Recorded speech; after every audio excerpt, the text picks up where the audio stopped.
Some days start strange. You wake up feeling like the world moved on without you. It's not exactly sadness. It's an absence, a kind of emptiness you can't quite name. You look around, take a deep breath, and inside, everything is silent. It feels like no one hears you. But worse than that, it feels like you can't even hear yourself. And then you start to wonder, am I losing myself? Because we surround ourselves with so much, people, promises, distractions. But deep down, nothing truly fills us. There are people around you, but you still feel alone. And for a long time that feels heavy, as if being alone means failure, rejection, lack of worth. But it doesn't. Over time, if you're brave enough to pause and look closer, you realize that being alone isn't the issue. The real issue is never learning to live with yourself, to endure your own silence, to face your own ghosts without asking for rescue. The truth is, no one teaches us how to be alone. Since childhood, we're pushed to socialize, to fit in, to please.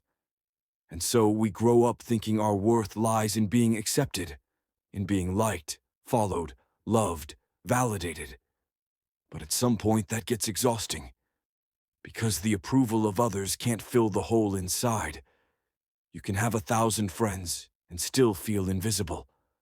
And it's in that moment, in the pit, in the chaos, that solitude appears, not as punishment, but as salvation.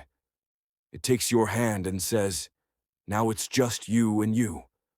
Shall we really get to know each other? And then a process begins, one that isn't pretty. It's uncomfortable, challenging, lonely.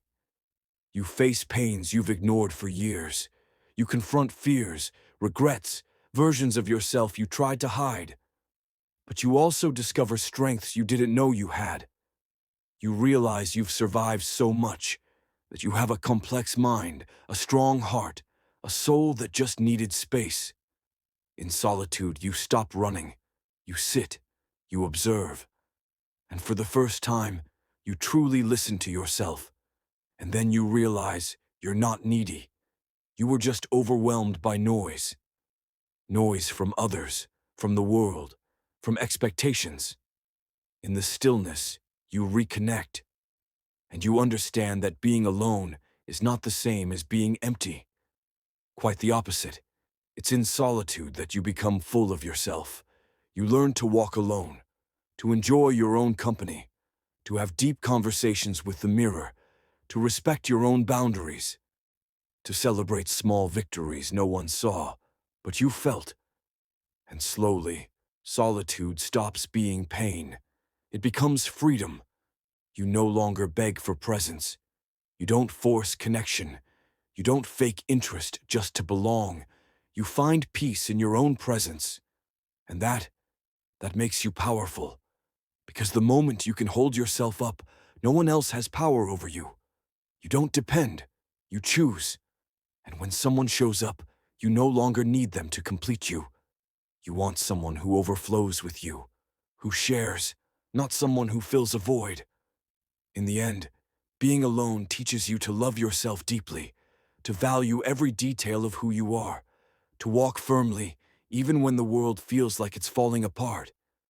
Because whoever has learned to be happy alone has already won half of life. If this message spoke to you in any way, consider subscribing to the channel and leaving a like. That way, more people can find this kind of reflection. And remember, sometimes all we need is a quiet moment to find ourselves again.